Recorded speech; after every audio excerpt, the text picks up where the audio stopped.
Es un honor también darles la bienvenida a esta clase. Muchísimas gracias por estar presentes de manera puntual, por supuesto. Y vamos entonces comenzando con esta sesión en la que juntos vamos a ir abordando los distintos aspectos importantes, sobre todo prácticos, en la materia de las mesas de parte digitales y los actuales desafíos legales en la administración pública. En este sentido, antes de comenzar propiamente la sesión, por favor, agradecería muchísimo que puedan dejarme cualquier pregunta, cualquier inconveniente en el chat de la sesión, o también puede levantar la mano con la finalidad en este caso de poder absolver su duda y que ustedes no se queden con ningún inconveniente, ninguna duda respecto a esta sesión. En ese sentido, vamos entonces comenzando con esta sesión. Muchas gracias nuevamente a la Coordinación Académica de Juris.p. En primer lugar, vamos a ir abordando la actualidad. Sé que no estamos hablando, sé que en las imágenes que se están planteando en la pantalla, ustedes pueden ver algo que nos ha quejado por un buen tiempo, ¿verdad? Estamos hablando de la pandemia de la COVID-19. Sin embargo, yo quiero resaltar más que todo eh, el aspecto que ha generado mucha controversia respecto a la aplicación en la administración pública. Estamos hablando de la conectividad existente en el Perú cuando existía esta pandemia. Ustedes se recordarán, tanto como yo, que al momento en el que todo se gestó, que todo comenzó, muchas entidades públicas, muchas administraciones no tenían implementado un sistema, en este caso de mesa de partes virtual, de recepción de documentos, de archivo digital de documentos. Y en esta medida, la COVID-19 fungió como una especie de jalón de orejas para llamarnos la atención en decir de que no estamos correctamente invirtiendo en toda la conectividad digital que estaba regulada anteriormente, sí, pero que no se estaba aplicando, como vamos a comentar a continuación. En ese sentido, vamos entonces comenzando con la estructura didáctica de esta ponencia. En esta medida, quiero resaltar algunos puntos importantes o cómo va a ir el esquema de esta ponencia, porque lo que yo quiero es que se entienda, que ustedes se lleven algo de esta ponencia. Y en esta medida, vamos comenzando indicando esta estructura. Primero vamos a abordar algunos conceptos introductorios con la finalidad de poder conocer las bases de lo que voy a hablar en los desafíos, cuando ya hable sobre los desafíos legales existentes o sobre algunos desafíos que vamos a desarrollar en esta oportunidad, así como de la gobernanza digital que vamos a proceder posteriormente a comentar. Y al finalizar, vamos a resaltar todos estos desafíos legales, algunos argumentos que se esbozan actualmente para poder concretar una respuesta a estos desafíos y por supuesto vamos a concluir con algunas principales ideas respecto a este tema. Bien, en ese sentido vamos entonces comenzando con los conceptos introductorios respecto a esta materia. En primer lugar, quiero que esto sea un conversatorio con ustedes, no quiero que sea tanto un monólogo, así que me gustaría que ustedes me respondan o que puedan comentarme por qué creen que existe un procedimiento administrativo. Quiero que tal vez me coloquen por favor en el chat de esta sesión para ustedes por qué existe un procedimiento administrativo. ¿Cuál es la razón de ser? ¿Cuál es la razón de existir de este procedimiento administrativo? Que muchos de nosotros lo conocemos, muchos de nosotros lo hemos visto en muchos procedimientos, por ejemplo, cuando solicitamos una licencia de construcción, cuando solicitamos una licencia de, no sé, de funcionamiento de un local. Quiero que por favor no me puedan colocar en los comentarios, para ustedes, ¿por qué existe este procedimiento? ¿Cuál es la razón de ser? ¿O para ustedes es importante este procedimiento? ¿Ustedes qué opinan, estimados participantes? Porque este tema del por qué existe algo es importante en la medida que no es tan extremadamente necesario conocer el qué es. porque eso ya muchas veces lo conocemos, sino la existencia o el por qué existe muchas veces resulta más importante. Bien, en esta medida, vamos entonces comentando. Me parece que no hay, estamos un poco tímidos hoy día, sin embargo no hay ningún problema. Vamos entonces a proseguir esta sesión. Vamos entonces esbozando algunos. Nos indica Brian, me parece que hay una respuesta. Brian nos indica, se permite intercomunicar al administrador con la administración estatal y el procedimiento administrativo es la forma para canalizar la petición. Exacto. Es una muy buena forma en este caso de entender esta perspectiva acerca del procedimiento como una forma de materialización de este derecho de petición a nivel constitucional que tenemos. En esta medida, varios administrativistas han desarrollado alguna idea en los distintos eh, libros o doctrina que ellos profesan respecto al por qué, cuál es la razón de existir de un procedimiento administrativo. Para Miguel Sánchez Morón, que tiene un corte un poquito más positivista, se podría decir, busca regular y normar la actividad de la administración pública, ¿no? Es un concepto casi un tanto más cercano al aspecto del concepto de derecho administrativo. Sin embargo, regía mucho este concepto anteriormente, hace mucho tiempo. Sin embargo, fue procediendo a evolucionar un poco, ¿no? Por ejemplo, Agustín Gordillo ya desarrollaba algunos aspectos claves respecto al debido proceso como una garantía, como que el procedimiento administrativo sirve como una garantía de debido proceso y el respeto de los derechos de los ciudadanos frente a la administración pública, nos dice Agustín Gordillo. En esta medida, y para efectos de esta exposición, yo voy a basarme bastante en estos dos últimos conceptos de procedimiento administrativo respecto al doctor Jaime Rodríguez Arana y doctor Agustín Gordillo, respecto a que también este procedimiento administrativo va a promover la eficacia y eficiencia de la administración de los recursos estatales en el servicio de la ciudadanía. Por supuesto, porque si bien este autor desarrolla un concepto más cercano a la gestión pública, también es importante para poder entender este medio, este instrumento que sirve a la administración para poder brindar este servicio a la ciudadanía de forma eficaz y eficiente, que es lo que vamos a desarrollar actualmente. Perfecto, creo que hay dos preguntas más. Hola, ¿se me puede escuchar bien? Me parece que indican que no hay audio. Sí, doctor, se le escucha perfectamente. Perfecto, muchas gracias, Leonardo. Me parece entonces, José, me parece que es un problema tuyo. Por favor, otra vez. Eh, entonces continuamos. Bien, entonces esta medida que estamos desarrollando del por qué la existencia, existen, como ya les indiqué, bastantes razones.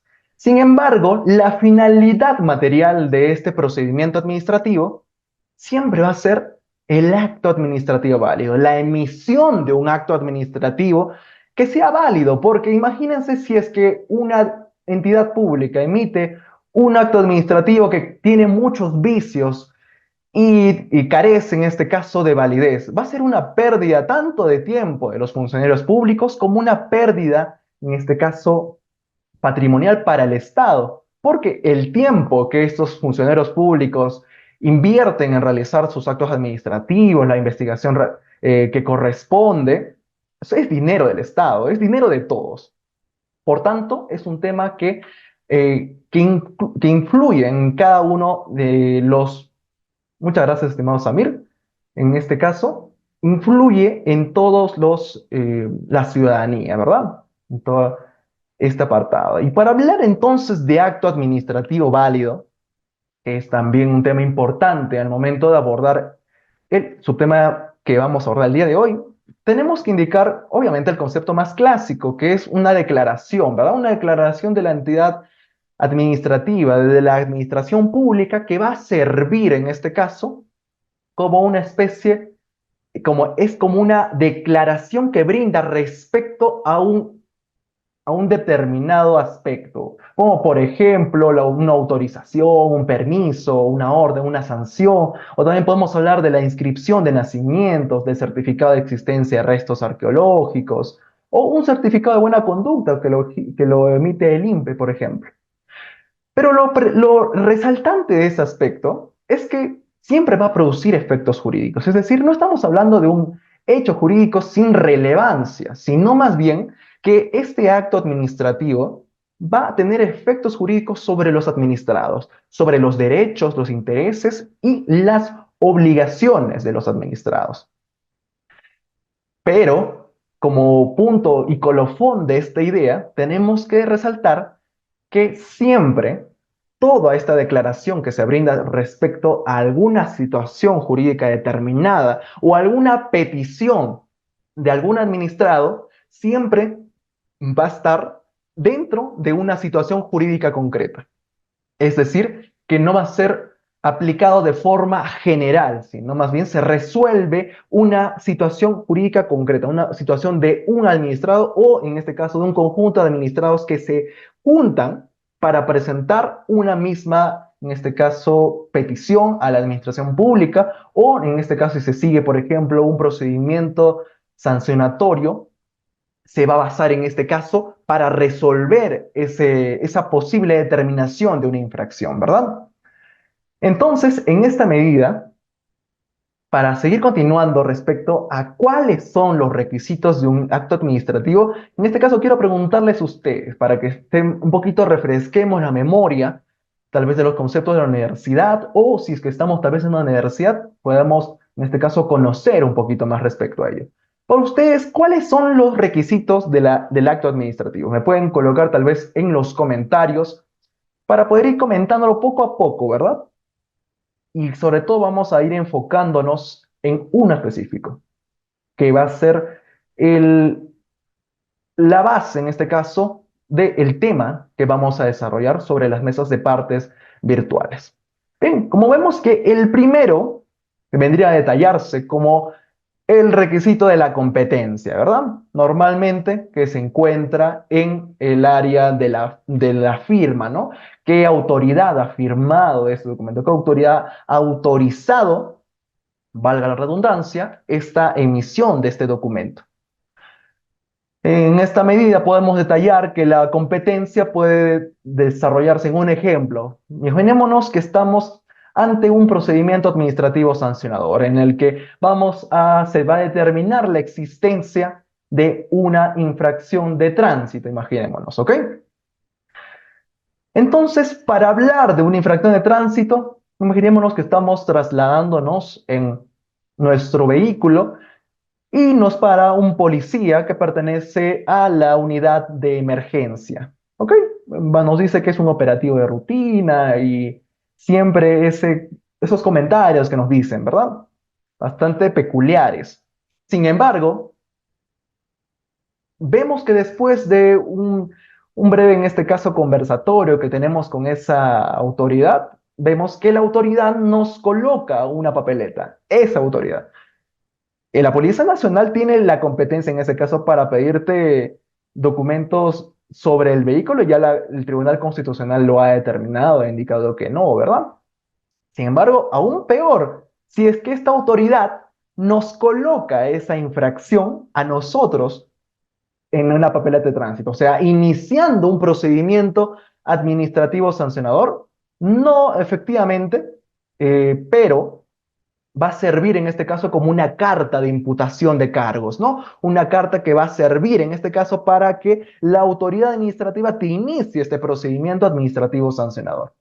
Entonces, si es que revisamos esta medida y si es que vemos que este acto administrativo, papeleta de tránsito, nos ha colocado una autoridad que no es competente para desarrollar esta función, solamente devendría en nula, ¿verdad? Porque no ha cumplido el requisito de competencia de un acto administrativo. Es decir, esa autoridad no tenía la competencia para imponernos esa sanción. Ok, para ir avanzando un poco a lo que estamos desarrollando el día de hoy, también podemos ver que en un acto administrativo tenemos la motivación, ¿no? La motivación que va a servir en este caso como una representación de este modelo de argumentación jurídica estándar que ya lo tenemos bien implantado tanto a nivel judicial como a nivel administrativo. Ven, el tema de tener argumentos de derecho y que estos argumentos de derecho, en este caso, se sustenten en normas vigentes, normas aplicables al caso, y que, por supuesto, después subsuman estas normas en un hecho, en este caso, establecido, verídico, y que, por supuesto, la conclusión sea concordante con ambos argumentos, ¿verdad? Eso implica una motivación. También tenemos que apuntar algo importante acerca sobre la finalidad que tiene que ir todo acto administrativo, ¿no? No existe la finalidad en este caso del alcalde, del regidor, el patrimonio de la entidad pública. No, en este caso, lo que siempre todo acto administrativo tiene que seguir la finalidad pública, ¿no? El bien común, que se conoce doctrinariamente. Y en este caso, para continuar, vamos a ver en este caso la decisión, ¿no? Que va a constituir el objeto del acto administrativo. Este objeto tiene que ser físico y jurídicamente posible, ¿no? Y primordialmente, y lo que me quiero centrar en esta exposición, porque va a servir de base, como lo estoy colocando en esta diapositiva, va a servir como ese cimiento que va a cargar todo un acto administrativo válido y va a ser el procedimiento regular. ¿Pero qué es un procedimiento regular? En esta medida tenemos que entender que un procedimiento regular siempre va a estar determinado, como vemos por aquí, por actos. Actos, en este caso de trámite, que van a servir en este caso para que si es que se cumplen los estándares mínimos establecidos en la LEPAG y los diversos leyes especiales que regulan la administración pública, puedan servir para dar un acto administrativo completamente válido, ¿no? Estos actos obviamente tienen que estar vestidos de legalidad y no pueden estar viciados los mismos. También tenemos que entender que un procedimiento regular, aparte de seguir todo el esquema del principio de legalidad que está contemplado en el artículo cuarto de la LEPAC, tenemos que entender que un procedimiento administrativo siempre va a comenzar de oficio y a solicitud de parte. De oficio, obviamente, por ejemplo, podemos poner los procedimientos administrativos sancionadores, ¿no? Nadie va a solicitar que nos coloquen una infracción, sería algo ilógico. Sin embargo, podemos eh, peticionar algunas cosas, ¿verdad? Y ahí podemos hablar sobre en este caso, los procedimientos administrativos iniciados a solicitud de parte, que van a servir en este caso como que van a dividirse, mejor dicho, en dos, los procedimientos administrativos de aprobación automática y los procedimientos administrativos de evaluación previa, ¿verdad? Principalmente diferenciados en torno a, uno, al tiempo que demoran, ¿verdad? Los procedimientos administrativos de aprobación automática con la mera presentación de la documentación establecida en el TUO, en el texto único ordenado de cada entidad pública, va a dar, en este caso, al nacimiento de este acto administrativo. Nace con la mera presentación de los requisitos establecidos. Obviamente que la entidad pública tiene la potestad para poder, en este caso, realizar toda esta verificación posterior, ¿no? Puede indicarte, no, ¿sabes qué? Que al momento en que presentaste documentos, este documento A, este documento B estaba viciado. No tenías tal requisito, no tenías tal visación y por tanto no puedo entregarte. Y por tanto tendría que declarar la nulidad de oficio de este acto administrativo. En cambio, los procedimientos iniciados en este caso y que son determinados en el TUO como de evaluación previa, van a servir en este caso para qué? Principalmente para eh, determinar algunos tipos de procedimientos que necesitan esta evaluación, que necesitan un reconocimiento y una específica y detallada comentario por parte de los funcionarios públicos para verificar si es que de verdad cumples los requisitos, ¿no? Estos actos de evaluación previa primordialmente se vienen dando, ¿por qué? Porque pueden poner en riesgo, en este caso, derechos de terceros, ¿no? O hasta de la administración pública. Tienen alguna influencia respecto a ello y tienen un carácter un poquito más delicado. Y esa es la razón fundamental por la cual se evalúa este tiempo que normalmente es dado en días hábiles para poder, eh, para que te resuelvan estos procedimientos, ¿no? Entonces, como hemos visto, un procedimiento regular siempre tiene que estar guiado por el principio de legalidad, ¿ok? Tiene que cumplirse toda la normativa necesaria para que se emita un acto administrativo válido. Y aquí viene también a detallarse el tema de las mesas de partes virtuales, ¿no? Que van a servir en este caso como un medio para canalizar nuestro derecho de petición, para canalizar nuestras solicitudes y presentarlas ante una entidad pública, pero también va a ser un medio para poder defendernos, para poder garantizar nuestro derecho de defensa ante una imputación que nos hace la administración pública, como por ejemplo un procedimiento administrativo sancionador, un procedimiento administrativo iniciado de oficio. Bien, ahora vamos a ver qué pasa si se emite un acto administrativo no válido. Recordando estos conceptos introductorios que estamos detallando en esta oportunidad.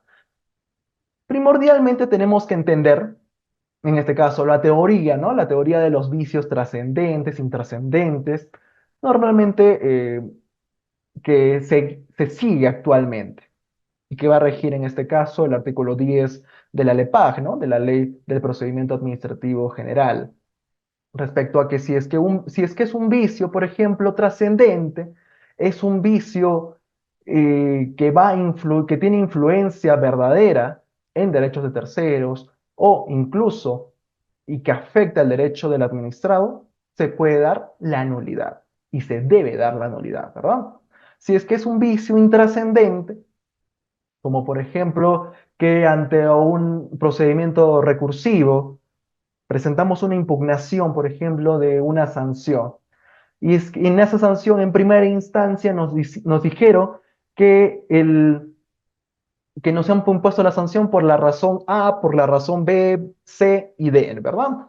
Nosotros impugnamos y la sentencia de segunda instancia solamente ha indicado que nos han pues que ha confirmado la sanción, pero no ha indicado que la razón C, la razón D es una razón suficiente, ¿no?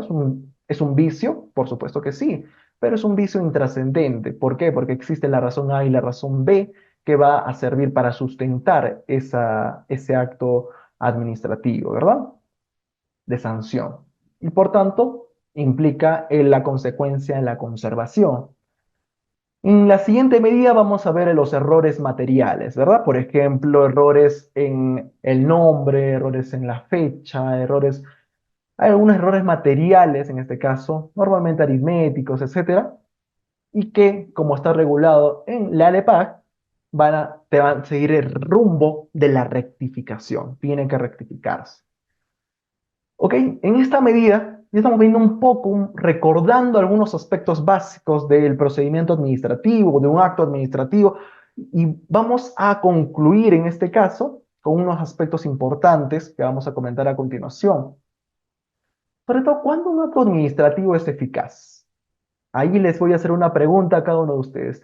¿Cuándo un acto administrativo consideran, estimados doctores, doctoras, que un acto administrativo es eficaz? Tal vez cuando lo presentamos, cuando nos notifican, cuando yo puedo impugnarlo. ¿Qué opinan? Para ustedes, ¿cuándo un acto administrativo es eficaz? Es decir, ¿cuándo surte efectos? ¿Cuándo surte efecto la sanción que me ha impuesto en este caso, el ATU, ¿verdad? ¿Cuándo ya pueden ser, en este caso, pasibles a un procedimiento, en este caso de ejecución coactiva, ¿no? Cuando ya se puede. Normalmente, como lo regula la LEPAG, vamos a ver que siempre está determinado a partir de una notificación legalmente realizada, ¿no? El artículo 16.1 de la LEPAC es muy claro y al momento de determinar ello. En esta medida, la eficacia responde cuándo deben surtir efectos jurídicos, ¿verdad? ¿Cuándo tienen que comenzar los efectos jurídicos? También es importante el momento del cómputo del plazo, ¿no? Este cómputo es importante, es muy importante al momento en que somos notificados de una sanción, que vamos a peticionar una, un acto administrativo, que se emite un acto administrativo por la municipalidad, por ejemplo, y si es que no se emite, puede ser un acto administrativo, en este caso por silencio positivo, silencio negativo. Aquí tenemos que ver, porque si es que se cumple este plazo, tiene consecuencias jurídicas también, ¿verdad? Perfecto. En esta medida vamos a continuar rápidamente con las reglas notificación, que normalmente, como ya hemos visto, el artículo desde que se regula desde el artículo 16 y posteriormente se regula más exhaustivamente en el artículo 20 de la LEPAG. El domicilio es la regla principal al momento de realizar una notificación a nivel administrativo, ¿verdad? Que va a seguir principalmente por el tema de, se va a seguir el domicilio que está contemplado al momento de presentarse el expediente, ¿no? Si es que no está contemplado este domicilio, va a pasar por el expediente análogo, un expediente que también tiene la entidad pública, que ahí se encuentra la dirección domiciliaria de esta persona, y posteriormente también se evalúa el tema del DNI, ¿no? Si es que en caso no se pudiera encontrar. Sin embargo, como actualmente está regulada nuestra ley de procedimiento administrativo general, también regula esta posibilidad de que por cualquier otro medio puede serte notificado un acto administrativo, ¿no? Sea sancionatorio, etcétera. Sin embargo, obviamente, exige, ¿qué es lo que exige nuestra normatividad? Uno, que se tenga una recepción comprobada, nos indica. Es decir, que exista esta seguridad, tanto en la administración pública, de que esta persona ha recibido, por ejemplo, ha recibido el correo, ha recibido, por ejemplo, la notificación de un acto administrativo en su correo. Normalmente lo que se sigue es lo que se conoce como el acuse de recibo, ¿no? Actualmente, si es que no se realiza este procedimiento de acuse de recibo, las entidades públicas tienen que remitir todo el acto administrativo hacia la dirección, en este caso, que está consignada en el expediente. Y también como otro requisito establecido para otro medio que no sea el domicilio fijado en el expediente es que esté previamente solicitado. Es decir, que nosotros debemos solicitarle a la administración pública que coloque en este caso o que nos notifique expresamente a este domicilio electrónico, a nuestro correo electrónico, a tal, en este caso, correo, no sé, juandiego arroba córdoba arroba gmail.com, imagínense, ¿ok? Tiene que estar determinado por esta solicitud expresa, nos indican actualmente nuestra normatividad. Y ahora, por ejemplo, ya hemos visto un aspecto clave a entender sobre los aspectos introductorios que tenemos que tener en cuenta al momento de entender el tema de un procedimiento administrativo, porque vamos a hablar sobre una parte específica del procedimiento administrativo, el procedimiento en este caso de recepción documental, ¿no? Y el procedimiento de recepción documental actualmente, como los dije al principio, ha sufrido un cambio, una modificación que ha calado en cada administración pública, en cada entidad pública. En esta medida, este cambio, ese procedimiento que comenzamos al principio, no sé si recuerdan, el tema de la pandemia, que ha servido como un jalón de orejas tanto para la administración pública, tanto para los administrados o la sociedad civil, para llamar una atención que de verdad existe una falencia en torno a la gobernanza digital, ¿verdad? a todos estos apartados, a esta construcción, esta arquitectura digital que debió estar implementado ya hace mucho tiempo, sino que por descuido tanto de nuestros gobernantes como también de nosotros, al no exigir esta digitalización, esta modernización del Estado, surgió muchos inconvenientes en la pandemia. Si no mal no recuerdan, solamente yo les comento, por ejemplo, un caso. En pandemia, normalmente yo me desempeñaba en el aspecto de litigio laboral, ¿no? Sin embargo, cuando sucedió todo este apartado, las entidades públicas no tendían, no se ejercían muchos procesos. Por suerte, yo me encontraba en el área, en este caso, de litigio laboral. Y normalmente ya se está implementando muchos temas del expediente electrónico y esta especie de modernización, ¿no? De la justicia que normalmente se escucha. Pero en esta medida, igual existían problemas tanto al momento de presentar. Ustedes saben que en un proceso judicial existen plazos determinados para que yo pueda presentar un documento, para que se pueda ejercer una acción, para que se pueda impugnar un documento. Y si es que no se cumple, ¿qué va a suceder? Va a suceder que tiene efectos preclusivos, ¿verdad? No vas a poder presentar luego. Entonces, aquí vamos a detallar los aspectos claves respecto a estos errores, estos inconvenientes que se desarrollaban en pandemia. Como por ejemplo, otro inconveniente era a veces cuando la mesa de partes del Poder Judicial no funcionaba, en este caso, la recepción, la secretaría te indicaban que tienes que presentarlo en tal correo electrónico, pero nunca te daban un recibido del documento que yo presentaba, no te daban, en este caso, el visto bueno que se haya presentado. Ha ocurrido muchos problemas. ¿Y qué es lo que ha desembocado? En las famosas nulidades, ¿no? No se me ha notificado este documento, pero yo sí lo he enviado. ¿Dónde lo he enviado? Si no está presentado en la mesa de partes virtual. No, lo he enviado al correo que me ha indicado la señorita secretaria, en este caso de la sala, la secretaria del juzgado.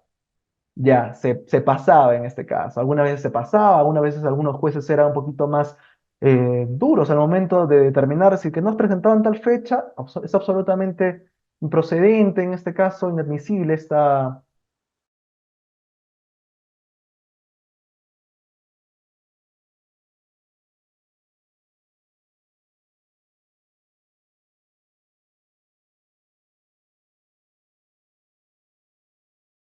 continuación. ¿Ok? Entonces, en esta medida creo que hay una pregunta, nos indica Gloria Lumbre, nos indica, buenas tardes, enviaron el link, link de asistencia. Eh, Me parece que Leonardo va a enviarlo justo a esta transmisión. Bien, vamos entonces a continuar. Vamos a hablar ahora sobre la gobernanza digital y todo este procedimiento de modernización del Estado, ¿no? Que es bastante importante al momento de entender este tema. Tenemos que entender, en primer lugar, qué es la gobernanza. La gobernanza se refiere directamente a las interacciones entre los actores políticos y sus intereses, ¿no? Actores políticos, aquí en este concepto que a mí me gusta traerlo siempre a colación, de Whittingham, en este caso, de la doctora Ana Valera Whittingham, desarrolla el tema de los actores políticos no solamente como nuestros gobernantes, no solamente como el regidor, el alcalde o estas personas que tienen esta actuación de poder, sino más bien los actores políticos, como lo entendían en este caso los antiguos griegos, ¿verdad? Que el hombre está hecho, en este caso, también para vivir en sociedad. El hombre vive en sociedad, es un politicón, ¿verdad? Entonces, los actores políticos también venimos a ser la ciudadanía, también vienen a ser, en este caso, el Estado, por supuesto que sí. Entonces, esto va a reflejar, obviamente, en la calidad de un régimen político y va a implantar la calidad de vida en el sistema de sus individuos. La gobernanza tiene algunos procesos claves que principalmente van a estar guiados a qué, ¿para qué sirve? Principalmente como desarrolla la doctrina mayoritaria a nivel de gestión pública, va a determinar en este caso una norte acerca sobre mejorar estos procedimientos de democratización, ¿no? Así también como los procedimientos de descentralización, y va a afectar en este caso eh, y se ejecutan cuando las decisiones políticas tienen un resultado, ¿ok? Un resultado dentro de qué? Dentro de la transparencia, dentro de la eficiencia, dentro de la participación ciudadana, ¿ok? Son los criterios más importantes a mi punto de vista para poder entender la gobernanza. Si es que una política pública, en simple, si es que una política pública cumple estos principios de generar más transparencia, más eficiencia en la administración pública, y más participación ciudadana, va a influir a mejorar la gobernanza que tiene un Estado. ¿Ok? Y actualmente, trayendo ya la doctrina más actual respecto a la modernización del Estado, nos habla como el proceso clave actual, también vendría a ser la modernización, ¿no? La modernización del Estado, tanto a nivel digital y actualmente, por supuesto, ya estamos actuando, ya estamos dentro de una nueva era, lo que se conoce como una nueva era industrial, ¿no? El tema de la inteligencia artificial, que va a tener mucha influencia también en la administración pública, como vamos a poder ver en los siguientes años que nos vamos a topar. Y en esta medida también tenemos que ver son los actores involucrados. Para entender la gobernanza, como ya les indiqué, no solamente tenemos que ver al Estado, que por supuesto tiene influencia, sino también tenemos que ver a la sociedad civil y al sector privado. En este caso, tanto a nosotros como ciudadanía eh, y por supuesto la sociedad civil, el sector privado, que van a influir en este caso para que se puedan cumplir todos estos principios, estas normas, para que se pueda realizar todos estos apartados respecto a los procesos claves de transparencia, de eficiencia, de participación ciudadana y de modernización, ¿verdad? En esta medida, hablar de gobernanza digital, en este caso voy a citar a Nasser, Ana María Nasser, perdón, es una de las principales autoras, en este caso chilenas, que desarrolla los aspectos de gobernanza digital, ¿no? Y ella desarrolla algunos conceptos claves que van muy de la mano a lo que nos dice Whittingham y que sigue, digamos, este criterio acerca sobre la que la gobernanza digital va a ser esta articulación y concreción de las políticas de interés público con los diversos actores involucrados. Es decir, lo mismo que estamos hablando de gobernanza, pero lo que realiza la gobernanza digital es juntar todos estos apartados de una correcta aplicación de políticas públicas, pero con el uso de las TICs, ¿verdad? De las tecnologías digitales actualmente en boga. Entonces tenemos que entender que la gobernanza digital es la integración de las tecnologías de la información, las TICs, con los procedimientos de la administración pública. ¿Ok? ¿Con la finalidad de qué? De promover la transparencia, la eficiencia y la participación ciudadana. Este concepto es clave siempre al momento de determinar lo que vendría a ser el concepto o este macro concepto de gobernanza digital. Ok, la relevancia en este caso para el tema que estamos hablando en esta oportunidad sobre las mesas de partes digitales y notificaciones electrónicas que también vamos a desarrollar más a fondo en el diplomado de asistente en función fiscal y gestión de trámite documentario y de redacción de documentos administrativos que creo que comienza el 20 de mayo. Les recomiendo también inscribirse. La relevancia de este tema es porque es un paso hacia la transformación digital de los procesos y servicios administrativos. Y principalmente, como ya lo hemos hablado a continuación, las mesas de parte digitales principalmente sirven de este paso a esta transformación digital. ¿Por qué? Porque va a facilitar la interacción tanto de los ciudadanos, como nos ponía en este caso uno de sus compañeros al principio, de los ciudadanos con el Estado. Va a ser esa plataforma de interconexión. Y por tanto, si es que no se cumple algunos principios que vamos a desarrollar a continuación, no se va a tener una efectiva gobernanza digital en ese aspecto. Y por supuesto, que puede ser materia de fiscalización tanto de las entidades responsables a los funcionarios que no han implementado correctamente estos procedimientos, ¿verdad? Aquí ya se ha puesto un poco de la base legal en este caso. No voy a detenerme mucho en ello, porque lo primordial es que tenemos que entender que actualmente hay muchísima normativa acerca del gobierno digital, pero todo inició casi desde el 2018, 2017, con la ley del gobierno digital, que actualmente ha ido modificando tanto el tema que estamos hablando, el tema del procedimiento administrativo general, ¿no? Ahora vamos a hablar un poco de las mesas de partes digitales. Em, Entender que es una mesa de partes es bastante simple. Es una, en este caso, una sede, bueno, una parte, en este caso, del proceso administrativo que sirve principalmente para la recopilación y, en este caso, recoger los trámites documentarios que realiza tanto la ciudadanía como también servir como ese canal para los funcionarios internos, ¿no? Para el personal competente que va a resolver ese acto administrativo que ha solicitado el ciudadano. Pero entonces, entender lo que es esa parte digital tampoco suena muy complejo. Principalmente la ley de gobernanza digital lo ha definido como sede digital, ¿no? La sede digital, que es un canal para realizar todos los trámites administrativos, tanto con entidades públicas y también para darles seguimiento, un efectivo seguimiento, y también para poder enviar y recibir los documentos administrativos. Entonces, también tenemos que entender el funcionamiento de la mesa de parte digital antes de hablar un tanto de los problemas, ¿no? De estas dificultades, de esas algunas dificultades que vamos a hablar, no son todas tampoco.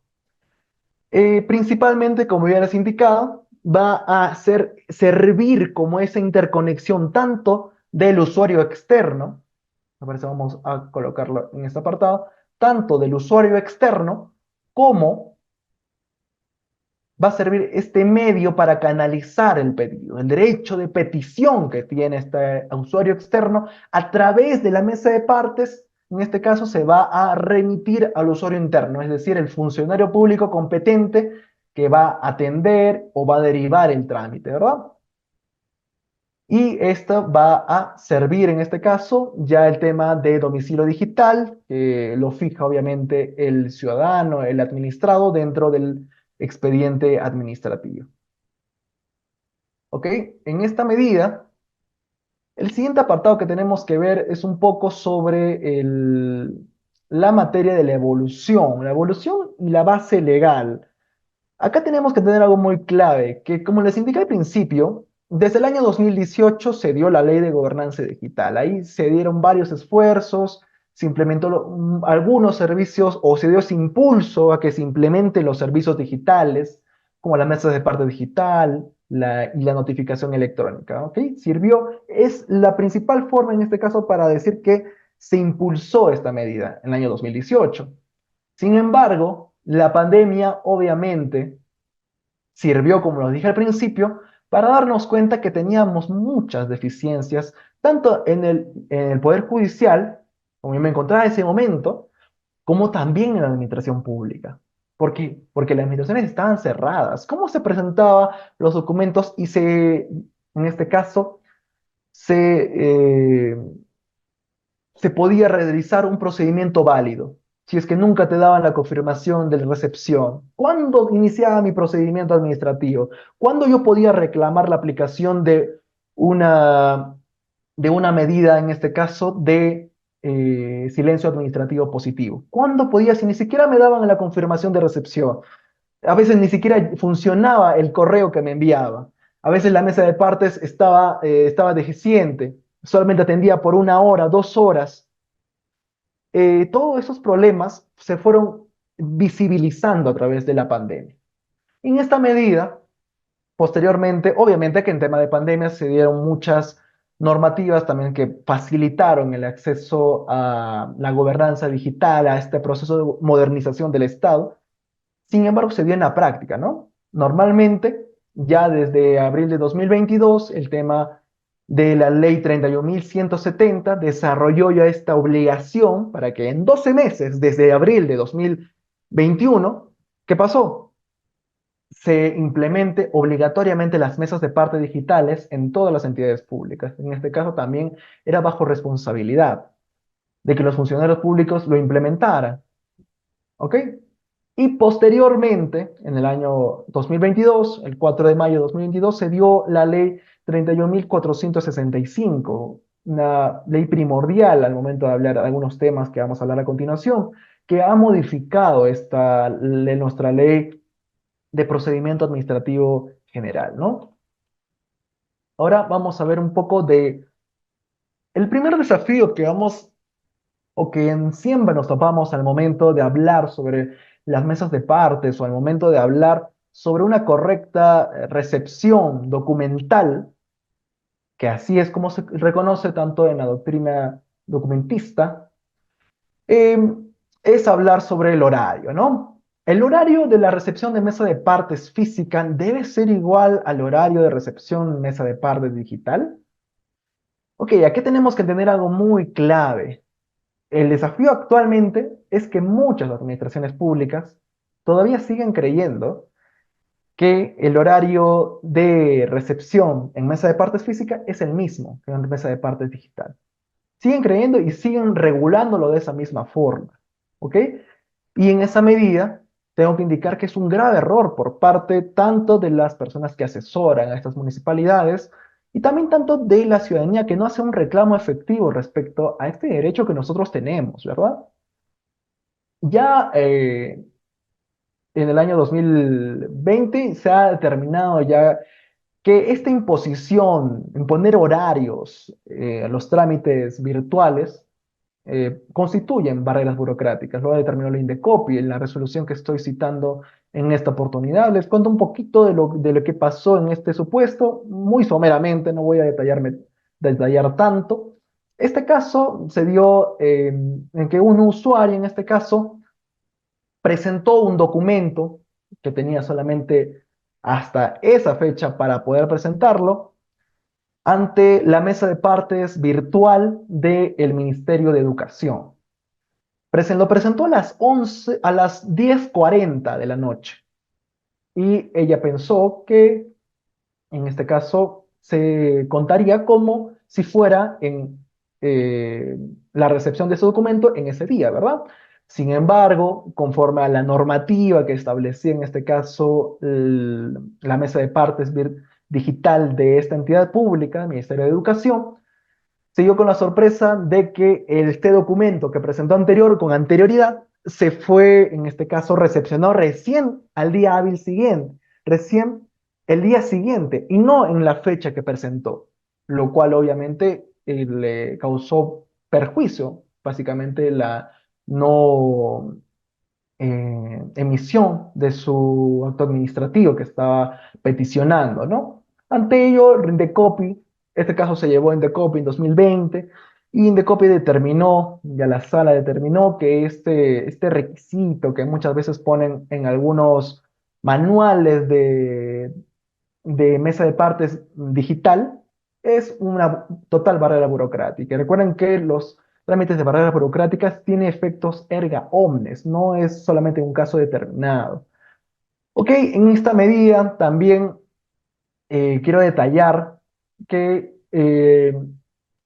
actualmente existe esta especie de desconocimiento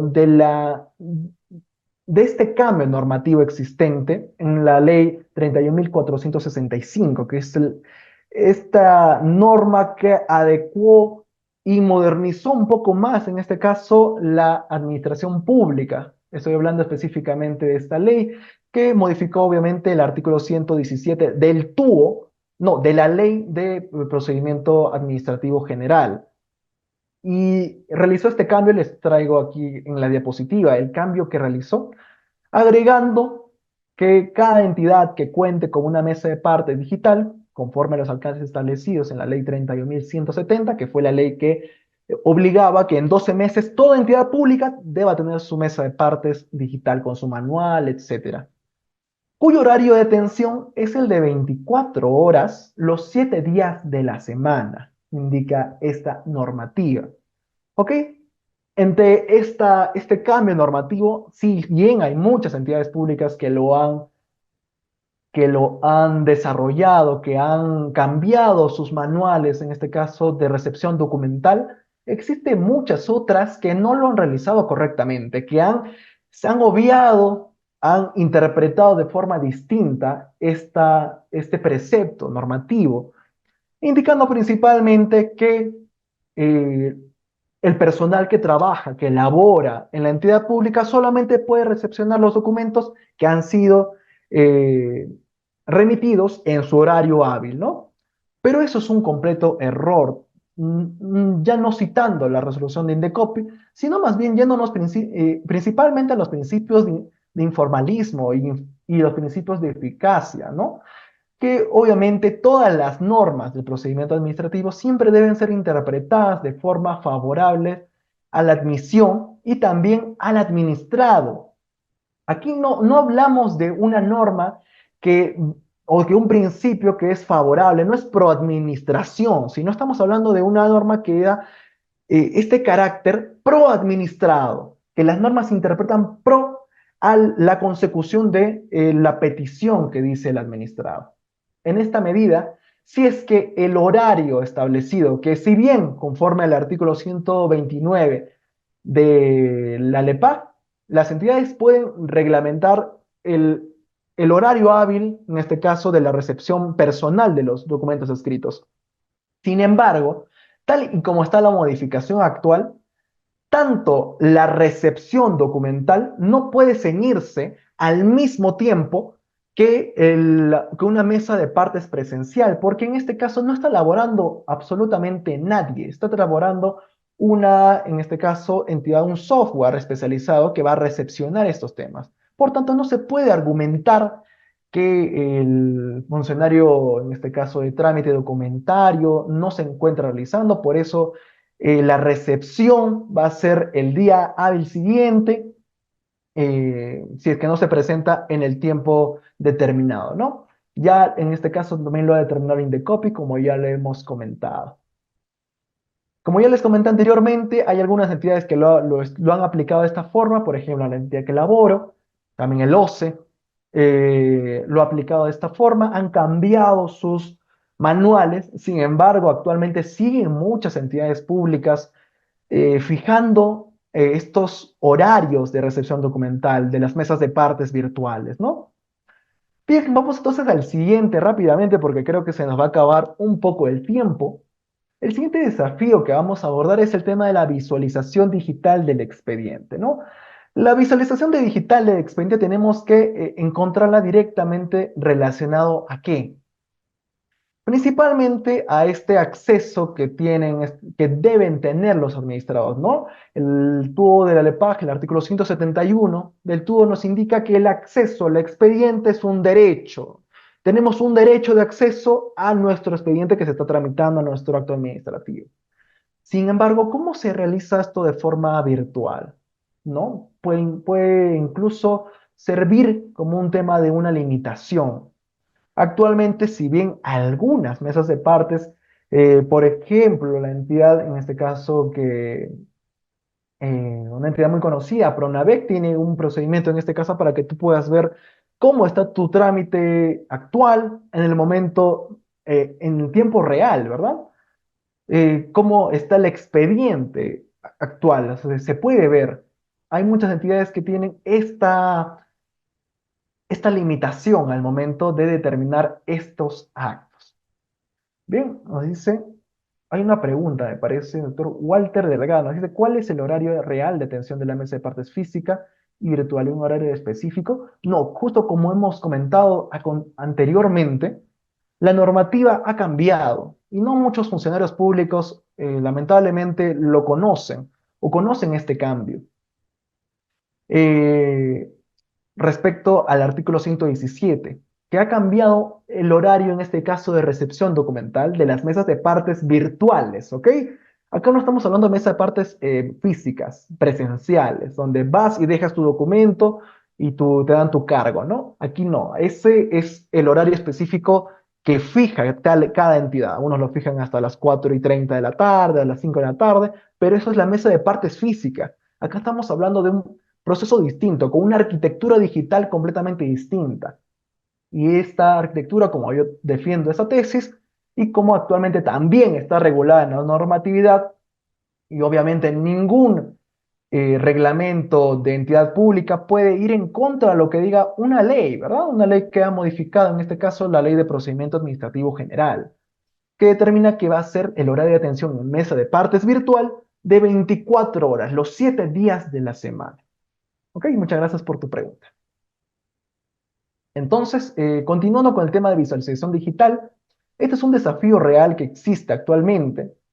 Se está realizando muchos, en este caso, actos para que se pueda continuar este procedimiento de visualización del expediente. Sin embargo, también está muy en boga el tema de la protección de datos personales, con todos estos casos que actualmente está saliendo, ¿no? Ya estarán pensando igual que yo, estos casos que hay personas, en este caso, que entran a ver datos personales de algunas otras, que no existe estos medios para poder vigilar esta ciberdelincuencia actualmente.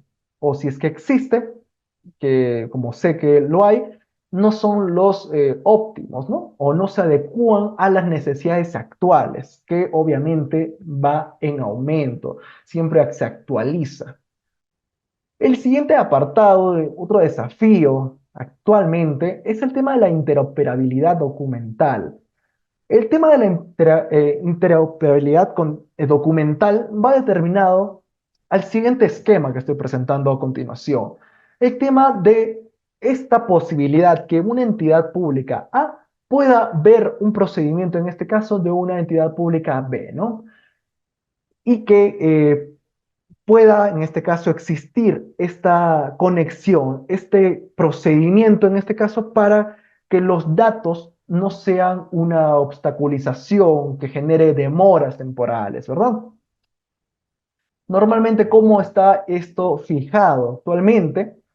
Esto está fijado a través, en este caso, del sistema de gestión documental, ¿no? Del SGD, que determina obviamente esta aplicación que sirve para que nosotros los funcionarios públicos o que las personas que son funcionarias públicas puedan realizar a través del modelo de gestión documental, que básicamente brinda como 16 conexiones y datos importantes, y una de ellas es el sistema de gestión documental, para que las entidades públicas formen parte de la Plataforma Nacional de Interoperabilidad.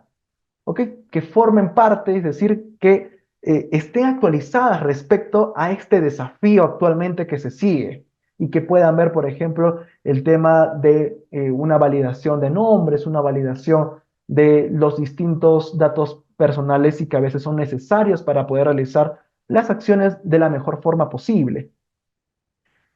Sin embargo, actualmente, como se sigue y como se está defendiendo en esta oportunidad, la Secretaría de Gobierno de Transformación Digital ha registrado que solamente 450 entidades eh, ya están dentro de este sistema de interoperabilidad documental, que fue dada desde 2000, en este caso desde 2011. O sea, no es una normativa tan actual, sino ya estaba desde hace mucho tiempo, sino en este caso por descuido de los funcionarios públicos, en este caso, no se ha podido determinar una correcta interoperabilidad documental. Porque recuerden que las entidades públicas actualmente son algo de 3.085 entidades públicas. En la actualidad, imaginémonos, eso solamente corresponde a que un 14%, 14,5% pudieron implementar esta medida digital, ¿no? Entonces faltaría casi un 85% de entidades que se sumen a esta posibilidad. Bien, estos son solo tres de los aspectos más importantes que hemos desarrollado actualmente respecto a estas barreras existentes, estos desafíos legales en las mesas de partes virtuales, ¿verdad? Sin embargo, espero que les haya servido conocer un poco más de gobernanza digital, de este procedimiento y ese proceso de modificación. Bien, espero sus preguntas y muchísimas gracias por su atención. Muy bien, agradecemos al doctor Diego Córdoba por la ponencia y la disponibilidad para aceptar la invitación desde Puris.p. Bueno señalado, estimados colegas, aperturamos la ronda de preguntas, por lo que estaré cediendo la palabra a los que tengan la mano levantada en Zoom, o caso contrario, recordarles que pueden dejar sus preguntas por chat. Bien, en ese sentido, al interno nos llegan unas preguntas. La primera, si es que sitios web como el SPIC son suficientes para determinar que nuestra situación actual en materia de gobernanza digital es óptima, o considera que aún existen aspectos de mejora. Muchas gracias por tu pregunta, Leonardo. Es una pregunta bastante importante porque el SPIX ha servido para revolucionar la forma que entendemos la actualización de las normas jurídicas para todos tanto los profesionales del derecho como la ciudadanía, ¿verdad? Es una plataforma que sirve y que nosotros consideramos que sirve, que tiene las normas más actuales y más actualizadas. Sin embargo, en los desafíos o estos retos existentes que hemos podido analizar, hemos visto que muchas veces esta plataforma, en la que nosotros consideramos que son actualizadas, en la práctica no ha sido correctamente o no está correctamente vigilada la actualización, porque con tantas normas que se emiten diariamente y que modifican estos procedimientos, se ha podido detectar muchas veces que existen estas fallas en las actualizaciones o solamente ponen remisiones a normas que modificatorias. Por ejemplo, puedo citar esta norma del artículo, en este caso, que hemos desarrollado justo en esta oportunidad, del artículo 117, en este caso, de la LEPAJ, como van a poder ver en el SPIG, si es que colocan en este caso la ley, el tubo de la ley de procedimiento administrativo general, que es normalmente que todos los abogados administrativistas, que los ciudadanos que van a presentar un procedimiento administrativo, que todas las personas que se dedican, no sé, a diversos procedimientos que van a tener que, como resultado de un acto administrativo, nos podemos dar cuenta que este último apartado no se encuentra completamente redactado y actualizado en el DESPID. Y es una medida bastante preocupante, ¿ok? Es más preocupante porque solamente hace una remisión a la norma, a esta norma 31.465. Eh, y esto es una medida preocupante porque nosotros consideramos que es la norma más actual, ¿no? Que es la norma más actualizada. Entonces, si es que esta es la norma más actualizada y ni siquiera tiene esta remisión en el tubo, que es el texto único de en este caso, el texto único ordenado de la Ley de Procedimiento Administrativo Sancionador, ¿qué estamos hablando?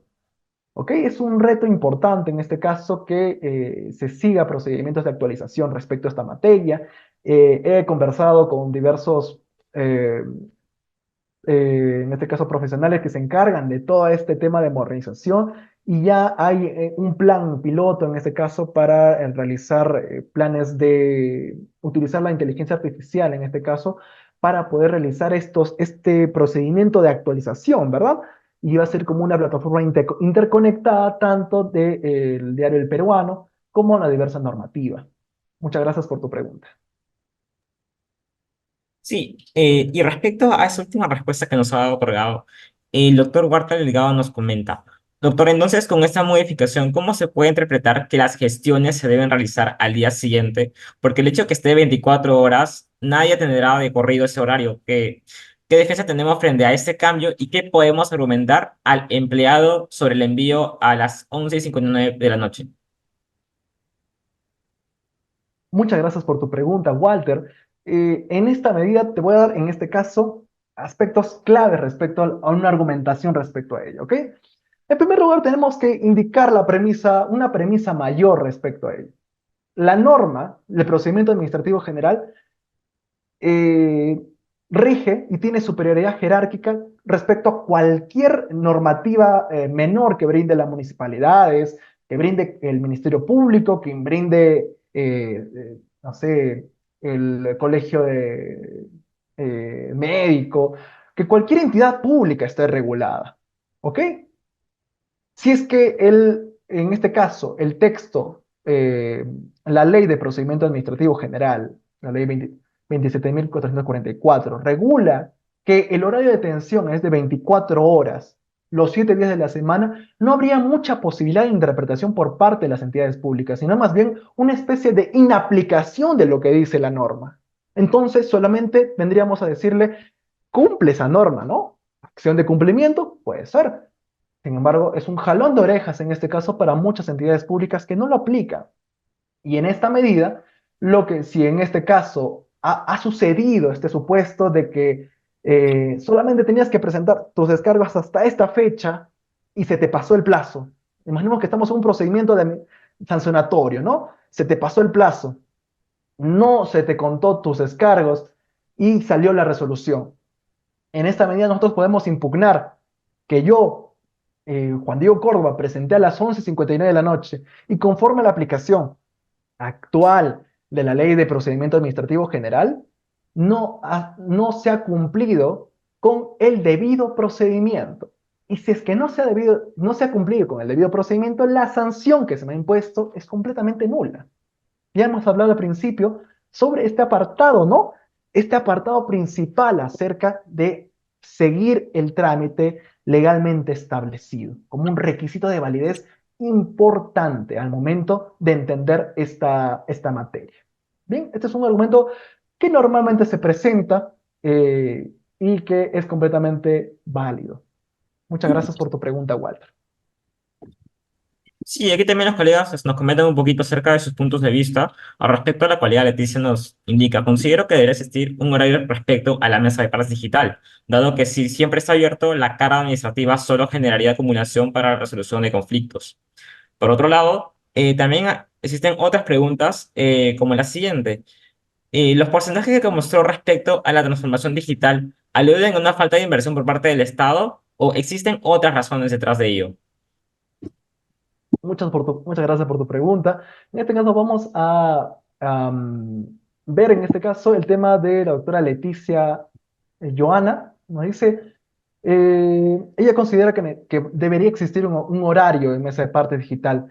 Y es una pregunta, es un argumento que siempre me dicen algunos funcionarios que trabajan, obviamente, en la extenuante área de recepción documental que se puede acumular, ¿no? Puede existir esta acumulación en la resolución de conflictos. Pero recuerda, en este caso Leticia, que la Ley de Procedimientos Administrativos General le brinda en este caso, a la unidad de recepción documental el plazo de 24 horas para que, en este caso, se remita a la autoridad respectiva, para que brinde esta confirmación.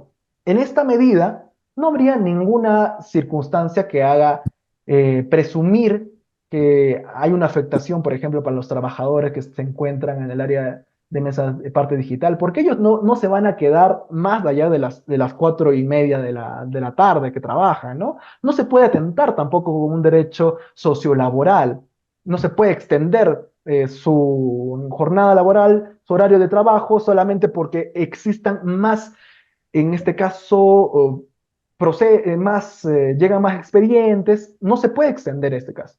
Lo que se está diciendo es de que en el momento en que yo presento este documento, se debe contar con que la validación va a servir desde este día presentado, que la recepción documentaria tiene que ser este día, y no puede ser el día siguiente, en este caso porque se estaría atentando con un principio básico, que las normas se aplican en favor del administrado y no se aplican en favor de la administración pública. No, ese argumento no puede servir para decir, chale, yo soy administración pública, pero me están presentando a las 11 de la noche.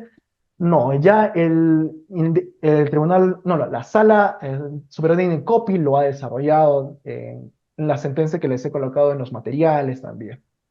Espero haber respondido tu pregunta. Es un importante, en este caso, comentario. Muchísimas gracias. Y por favor, Leonardo, ¿me puedes repetir la anterior pregunta, por favor? La segunda Sí, pregunta que me doctor. dijiste. Sí, respecto a los porcentajes que mostró sobre la transformación digital, ¿Estos aluden a una falta de inversión por parte del Estado o se dan por otras razones? Perfecto, muchas gracias por tu pregunta. En principio, yo tengo que entender que falta, que es por varias razones. Y lo voy a sustentar con los siguientes argumentos. En principio, esta falta de implementación de la interoperabilidad documental que hemos detectado y que está posteriormente a salir un artículo eh, académico respecto a ello, va a estar determinado en principio, uno, por la desidia de las entidades públicas en realizar un correcto aplicación de este sistema de gestión documental regulado en la resolución que le estoy presentando a continuación, la 1/2017 PCM. Porque esta norma no es reciente, no es que se dio por el COVID, no es que se dio porque chispa, vino recién el tema de el tema de la ley de gobernanza en 2018 y recién la estoy implementando. No, o sea, se dio desde 2011. Y en la medida que una gestión que no ha sido bien implementada, ¿por qué? Porque no ha sido pensada respecto a presentar en el pliego, en este caso presupuestal de esta entidad, un cargo obligatorio, porque esto tiene normas en este caso que puede declarar responsabilidad administrativa a los funcionarios que no la implementan, ¿ok? Que no se fiscalice o que no haya una correcta fiscalización ya es otro apartado. Otros casos, otras circunstancias que pueden sumar a esta desidia que estamos indicando actualmente, si bien el tema de presupuesto, yo considero que no es lo más importante. ¿Por qué? Como ya lo he comentado anteriormente, el tema de decir no tengo presupuesto no es tan propio. Si revisan actualmente los presupuestos que tienen muchas municipalidades, aproximadamente solamente el 13% de ellas han desarrollado obras superiores, en este caso, al 85% del presupuesto que tenían. Es decir, muchas ni siquiera han desarrollado el 50% del presupuesto que han pedido anteriormente. Por tanto, no es una falta. Esto quiere decir que no es una falta de presupuesto, sino es una falta de planificación, es una falta de conocimiento de una gestión pública eficiente. Muchas gracias, Leonardo. Bien, y no me llegara otra solicitud de intervención, podemos finalizar con la pregunta del colega Brian, que me parece que va en consideración a lo que indicó anteriormente la colega Leticia. En ese sentido, él nos comenta: doctor, algo similar sucede en la fiscalía cuando presentas tu recurso de elevación de actuados fuera de las 4 de la tarde en forma virtual. Te niegan. ¿Puede proceder una queja administrativa contra el asistente que negó mi recurso de elevación? Aplicando este cambio, por supuesto que sí. Porque recuerden que este cambio en el procedimiento administrativo general es, en este caso, aplicable a cada procedimiento especial. Es decir, esta no, como indica en este caso el artículo 2, vamos a ponerlo en la pizarra, vamos a ver, acá está. Como indica el artículo 2 del título preliminar de la LEPAC, las leyes que regulan crean y regulan los procedimientos especiales no podrán imponer condiciones menos favorables a los interesados que las previstas en la presente ley. Es decir, que si es que existe un procedimiento, como dije anterior, de una municipalidad, de, no sé, el defensor del pueblo, la Defensoría del Pueblo, de la DEMUNA, que vayan en contra, incluso de la presente ley, en este caso de la LEPA, es, es una infracción absoluta, en este caso el principio de legalidad, ¿no?